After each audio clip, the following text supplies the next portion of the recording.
Uribe já nos deu a deixa para o nosso próximo assunto. Ele está mostrando como uma das poucas pontes entre o Palácio do Planalto e o STF, que era o ministro do Gilmar Mendes, sofreu um abalo. Esta segunda-feira foi de recados do e para o Judiciário em Brasília, estremecendo ainda mais essa relação.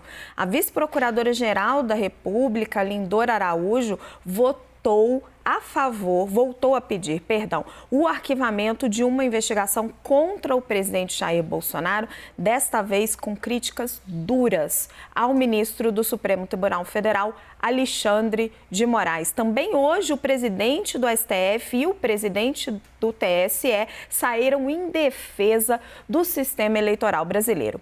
Vejam na reportagem da Adriana De Luca. Na abertura do semestre do Judiciário, o presidente do Supremo Tribunal Federal defendeu a justiça eleitoral e o sistema eletrônico de votação. Felizmente, nossa democracia conta com um dos sistemas eleitorais mais eficientes, confiáveis e modernos de todo o mundo. Fux, que não estará à frente da Suprema Corte durante as eleições, pediu que o pleito seja baseado no respeito e no diálogo. A manifestação do ministro vem em meio ao aumento da polarização política, com recentes episódios de violência. O Supremo Tribunal Federal anseia que todos os candidatos aos diversos cargos eletivos respeitem os seus adversários, que efetivamente não são seus inimigos, confiando na civilidade dos debates e, principalmente, na paz que nos permita encerrar o ciclo de 2022 sem incidentes. O discurso também foi uma despedida de Fux da presidência do Supremo. Ele fica no cargo até 12 de setembro, quando a ministra Rosa Weber assume o comando. O Tribunal Superior Eleitoral também está em transição. O presidente do TSE, Edson Fachin, será substituído no posto por Alexandre de Moraes em 16 de agosto. Agora à noite, sem citar o presidente Jair Bolsonaro, que tem feito críticas às urnas eletrônicas, Fachin defendeu o sistema eleitoral. Quem, portanto, vocifera não aceitar resultado diverso da vitória, não está defendendo a auditoria das urnas eletrônicas do processo de votação. Está defendendo apenas o interesse próprio de não ser responsabilizado pelas inerentes condutas ou pela inaptidão de ser votado pela maioria da população brasileira. Rosa Weber e Alexandre de Moraes assumirão os cargos faltando poucos dias para o primeiro turno das eleições e terão a missão de comandar as principais cortes do país em um momento delicado, com a escalada de ataques ao judiciário e a incessante crise institucional. Nesta segunda-feira, a Procuradoria-Geral da República voltou a pedir ao Supremo Tribunal Federal o arquivamento das investigações contra o presidente Jair Bolsonaro, que apuram se ele vazou dados sigilosos de uma investigação da Polícia Federal. O documento, assinado agora pela vice-procuradora-geral Lindora Araújo, critica o ministro Alexandre de Moraes por seguir com o inquérito e afirma que, mesmo se Moraes tiver encontrado eventuais crimes na conduta do presidente, a PGR nada fará, pois considera ilegais os atos do ministro adotados após a Procuradoria ter decidido pelo arquivamento do caso. Quaisquer elementos de informação que venham a ser decorrentes da decisão judicial ora impugnada, que decretou medidas investigativas de ofício, não serão utilizadas pela Procuradoria-Geral da República, titular exclusiva da ação penal pública, para fins de persecução penal, dada a sua clara ilicitude, escreveu Lindora. Do ponto de vista técnico, é uma manifestação inusitada da PGR. Por quê? Já é jurisprudência consolidada, é entendimento firmado no Supremo Tribunal Federal, que o inquérito não é algo controlável pura e exclusivamente pela PGR. O inquérito é presidido por algum ministro do Supremo Tribunal Federal, que detém poderes, inclusive, de caráter probatório, como foi feito no caso pelo ministro Alexandre de Moraes. Então, alegar a ilicitude das provas tão somente por isso, me parece bastante complicado à luz do que o Supremo Tribunal Federal formou de entendimento sobre isso. Numa escalada da crise, a vice de Augusto Aras ainda sobe o tom e diz que Moraes parece ter abdicado do papel imparcial e equidistante para fazer valer o entendimento dele. Voltamos para a análise e agora contamos com a presença da advogada especialista em direito constitucional, Vera Chein. Não sei se pronunciei seu sobrenome direito, professora. Muito obrigada pela presença. Professora, eu queria entrar com a senhora diretamente na questão técnica. O nosso entrevistado estava dizendo que, olha, a Procuradoria-Geral da República foi um pouco ali ousada ao pedir novamente o arquivamento, só dizendo que as provas eram ilícitas, mas fato é que a PGR já pediu uma vez esse arquivamento, o ministro Alexandre de Moraes devolveu e agora ela pede de novo. Tem na nossa Constituição outras prerrogativas para o ministro Alexandre de Moraes? O que mais ele pode fazer, já que a PGR não quer seguir à frente com essa investigação? Boa noite, Raquel. É um prazer estar aqui. Boa noite a todos os telespectadores da CNN. Eu gostaria, primeiramente, de colocar uma questão que remete ao Código de Processo Penal, em que nós temos uma previsão de que, a princípio, o Ministério Público ele tem sim o poder de pedir o arquivamento, embora se o magistrado não concordar com esse arquivamento, ele poderá direcionar requisitar novamente para um outro procurador do Ministério Público, e caso isso não aconteça, aí sim ele teria que realmente arquivar o feito. Mas, na verdade, conforme acaba de colocar o advogado, o doutor Abud, agora mesmo, o Ministério Público ele não tem, eu diria assim, a competência exclusiva para decidir sobre esse arquivamento. Por quê? Porque a partir do momento em que nós temos outros elementos de prova que possam ratificar a continuidade desse inquérito, no caso, aí sim o magistrado pode determinar algumas diligências investigativas, e tentar continuar a dar continuidade a esse inquérito. O que eu quero dizer com isso? Nós temos que ter, o que é o fundamental nesse caso? Indícios suficientes de autoria e de materialidade do crime. Então, esses indícios de materialidade do crime, de autoria do crime, eles precisam ser traduzidos em outros elementos de prova que não somente aqueles em que a procuradora acabou argumentando, no sentido de fundamentar a sua decisão, afirmando que provas posteriores seriam consideradas ilícitas. Então, é necessário que a gente abra aqui um pouco o horizonte no sentido de verificar todo o contexto em torno desse inquérito para que se possa realmente chegar a uma conclusão de que realmente ele deve ser arquivado. Perfeito, professora. Thaís, a professora mostrou dois caminhos. Ela disse que não estão fechadas as portas para Alexandre de Moraes, que ele poderia trocar o subprocurador responsável, pedir a troca, poderia pedir mais provas, e hoje eu ouvi também que ele poderia simplesmente não fazer nada porque ele não tem prazo para resolver isso. O que vai fazer Alexandre de Moraes, Thaís? Raquel, deve vir uma decisão de Alexandre de Moraes até na quarta-feira. E é importante a gente lembrar que também já tem julgamento previsto a respeito desse inquérito. Não sei se todo mundo lembra, mas tem uma série de julgamentos que estão pautados no plenário virtual, que é aquele que os ministros não se reúnem no pleno, sobre 3 inquéritos específicos. Um deles é esse. Então, terá um julgamento no plenário virtual também sobre isso, mas antes vem uma decisão do ministro Alexandre de Moraes.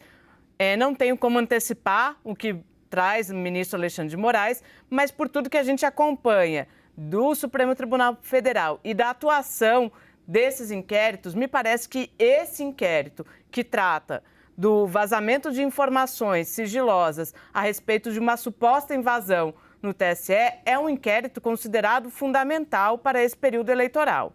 É um inquérito que tem sido, cuja a investigação tem sido usada pelo presidente Jair Bolsonaro muitas vezes, inclusive recentemente, naquele encontro com os embaixadores, para dizer e para desacreditar o nosso sistema eleitoral. Não me parece que esse inquérito será encerrado agora.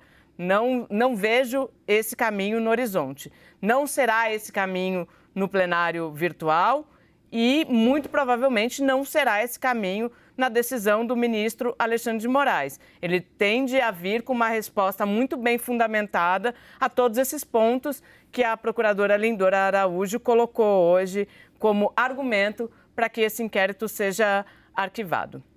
Uribe, Thaís está dizendo que Alexandre de Moraes vai agir porque esse inquérito da Polícia Federal tem sido muito utilizado como argumento pelo presidente Jair Bolsonaro para atacar o processo eleitoral. Agora eu vou te perguntar, queria que você avaliasse essa questão sobre um outro prisma.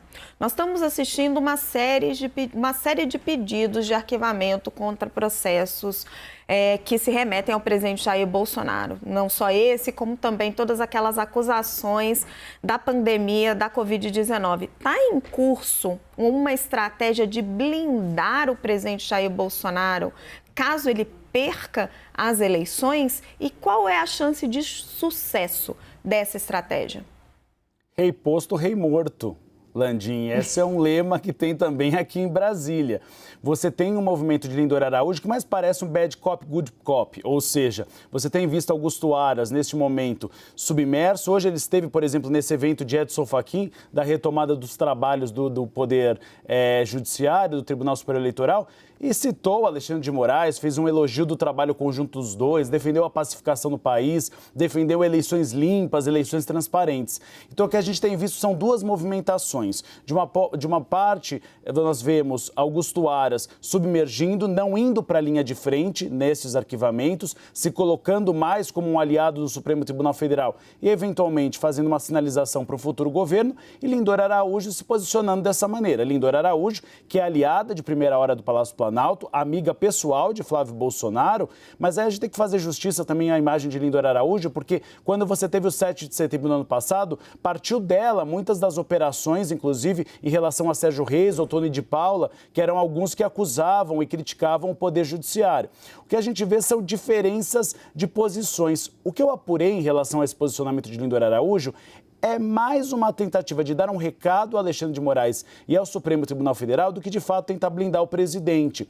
É mais uma crítica daquelas dos inquéritos abertos por ofício, que é uma crítica que o presidente Jair Bolsonaro faz, é uma polêmica no mundo jurídico, que o Supremo Tribunal Federal pode abrir uma investigação, investigar, propor a denúncia e julgar, e você teve, então, várias críticas nesse sentido. Então, foi mais, pelo que eu apurei, uma jogada política, um recado dado ao ministro em ano eleitoral, do que uma tentativa de fato de blindar o presidente Jair Bolsonaro. Pronto, Uribe, você trouxe o cerne dessa questão que eu queria entregar agora para a análise da professora Vera. Professora, diversas discussões que a gente tem hoje no Brasil sempre esbarram na legitimidade do inquérito das fake news e um pouco também nessa divisão dos papéis entre o que é a PGR, o que é o Ministério Público e o que é papel do STF. A culpa dessa confusão é do nosso ordenamento jurídico brasileiro ou da interpretação que estão fazendo dele?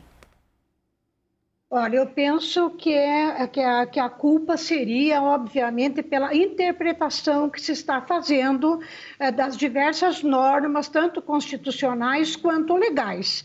O que eu posso considerar a esse respeito? É claro que as críticas que foram endereçadas a esse inquérito têm uma certa pertinência, quer dizer, não é possível que uma mesma pessoa pertencente no caso ao Supremo Tribunal Federal, possa abrir um inquérito e, ao mesmo tempo, processar, julgar ou condenar, se for o caso, posteriormente. Então, há realmente esse tipo de crítica que norteia todo o mundo jurídico e que nós temos diferentes posições a esse respeito. Realmente, essa questão realmente é discutível. E, como se isso não bastasse, eu diria que nós temos aí um pano de fundo que remete, então, a essa séria, eu diria, essa séria polarização política e ideológica que está, de fato, contaminando sutilmente todas as instituições, ou seja, não só o Ministério Público, no caso a PGR especificamente, como o próprio Supremo Tribunal Federal. Então, o que nós temos aí, retornando, então, um conflito político-ideológico bastante significativo, que acaba provocando um conflito institucional, na minha opinião, ou seja, mais especificamente, um conflito entre o poder executivo e o poder judiciário, e cujo conflito acaba fazendo com que os seus membros sejam minimamente contaminados por toda essa pressão que ocorre no momento atual e agora agravada pela proximidade do pleito eleitoral. Então, nós temos que tomar muito cuidado nesse aspecto, porque nós temos razões de um lado e razões do outro lado também. Então, eu não tiraria toda a razão da subprocuradora, no sentido de realmente afirmar que, a princípio, a PGR propondo o arquivamento e não havendo mais nenhuma opção a ser esgotada, conforme eu coloquei no início, o magistrado teria que proceder a esse arquivamento. Portanto, esse é um lado da questão. E também a suspeita de que a PGR tente proteger o presidente da República, coisa que a gente não pode afirmar. Do outro lado, nós temos também, igualmente, uma sutil politização do Supremo, no sentido de que a gente percebe um pouco esse confronto entre, especificamente, o ministro Alexandre de Moraes e o presidente Bolsonaro, e que, de repente, não foge um pouco do controle e, na verdade, deveria ser guiado única e exclusivamente pelas normas constitucionais e pelas normas legais. Então, há que se perceber, então, conforme eu coloquei na nossa primeira questão, que há um outro caminho, claro. Então, se o magistrado não concorda com o arquivamento, ele vai lançar mão de outros elementos de prova, ele requisita essas diligências investigativas e ele procura localizar todas essas provas, mas sempre, de novo, em razão desse confronto político, desse confronto institucional, nós temos que dar um pouco, flexibilizar no sentido de que essa suspeita se remeta tanto a uma conduta da PGR, com uma própria conduta de alguns ministros do Supremo Tribunal Federal, realmente em função dessa forte pressão que nós estamos vivenciando no momento atual. Entendido, professora. A senhora está alertando para a polarização contaminando as instituições brasileiras, várias delas. Professora Vera Schein, muito obrigada pela sua participação no WW de hoje.